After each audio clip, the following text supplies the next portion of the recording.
For multiplayer and Call of Duty Modern Warfare 3, we wanted to give the player a new way to experience these classic maps.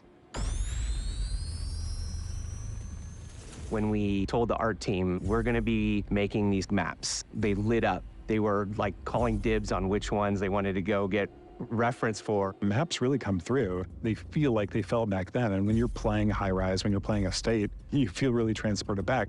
We questioned a lot of what was good about the movement of older games, what was good about the gunplay of older games, and the same with the newer games. So we tried to marry a lot of those things together. The way we approach it is that, how are we gonna make these the best versions of those maps that people have ever played? Because that's what we wanted. That's what we want as fans.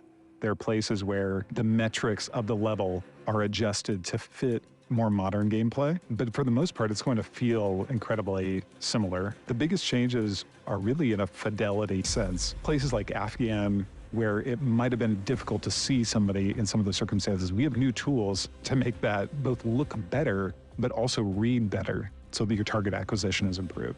Favela is a map where it really pushed our opportunities to explore what you couldn't do in the old one and what you can do now.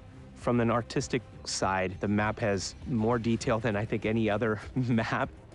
In high rise, it's fun to explore and jump on the scaffolding and mantle to places that you weren't able to actually grab or reach before. Now you can get there. When it was a question of whether it should be like the original or whether it should be more modern in terms of the metrics, we went with the original. And we pushed very hard to make sure that that experience was as close to the original as we possibly could while we modernized the look of the map. I've seen people play it for the first time and they don't really know what they're gonna see, and when that load screen shows up for Favela or for Quarry, you see them light up like, oh my gosh, these are the maps that I've been hoping they would remake.